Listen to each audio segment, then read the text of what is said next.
વડોદરામાં ચૂંટણી સમયે કોંગ્રેસ સામે વિરોધનો વંટોળ છે। વાઘોડિયા રોડ પર આવેલી સોસાયટીમાં કોંગ્રેસ વિરુદ્ધ લાગ્યા હતા બેનર્સ। રામભક્ત સોસાયટીમાં કોંગ્રેસે પ્રવેશવું નહીં તેવા બેનર જોવા મળી રહ્યા છે।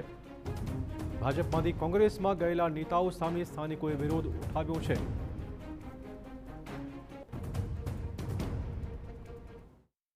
સ્થાનિક સ્વરાજ્યની ચૂંટણીના પડઘમ વાગી ચૂક્યા છે ત્યારે ઠેર ઠેર લોકો દ્વારા જે ઉમેદવારો છે તેઓનો વિરોધ થઈ રહ્યો છે। વડોદરા શહેરના વોર્ડ નંબર 15 કે જે પૂર્વ વિસ્તારમાં આવેલો છે, આ વિસ્તારમાં રણછોડ પાર્ક સોસાયટી કે જ્યાં આગળ રામભક્ત સોસાયટીમાં કોંગ્રેસે પ્રવેશ કરવો નહીં આવા બેનર માર્યા છે।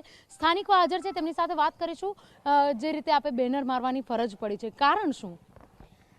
અમે રાજનીતિમાં વિશ્વાસ તો કરીએ છીએ, પણ અમે જે રીતે બોર્ડ લગાવ્યા છે એ રીતે અમારો વિરોધ જેને પક્ષ પલટો કર્યો છે હાલની તારીખમાં, જે અત્યારે પહેલાં ભાજપમાં હતા અને અત્યારે જે કોંગ્રેસમાં જતા રહ્યા છે એના માટે વિરોધ છે।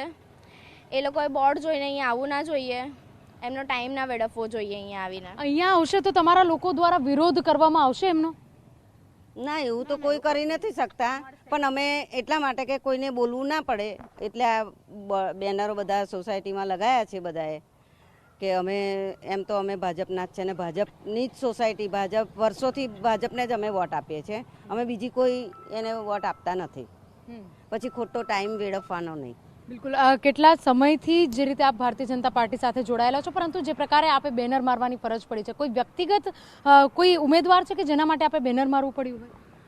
ના, એવું તો કઈ ખબર નથી બેન મને। તો આપનો વિરોધ કઈ વાતને લઈને છે?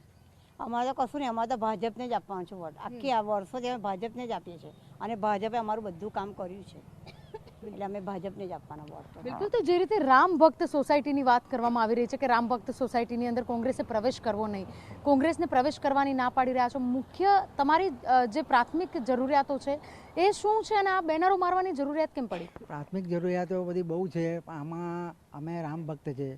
જે વ્યક્તિ પહેલાં ભાજપમાં હતા, પછી પક્ષ પલટો કરી ગયા, પછી એના પર અમે કેવી રીતે વિશ્વાસ કરીએ?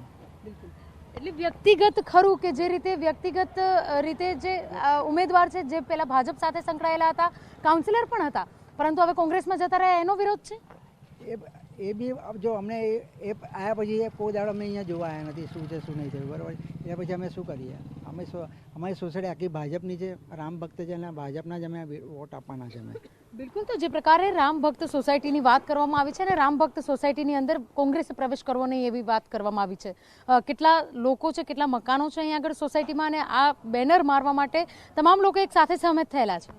હા, બધા જ આખી સોસાયટી અમારી સાથે છે। 137 ઘર છે, 137 માંથી 137 કોંગ્રેસના વિરોધી છે, કોઈ એક વિરોધી ના હોય એવું નથી, બધા જ કોંગ્રેસના વિરોધી છે અને જે પક્ષ પલટો કરે છે એના તો અમે વિરોધી છે જ।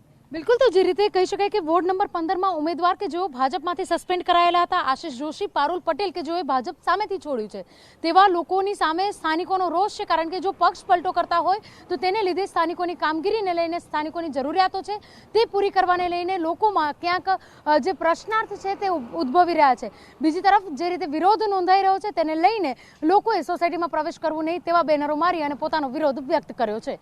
કેમેરા પર્સન રોહિત ગોયલ સાથે અંજલિ ઓઝા, TV9 વડોદરા।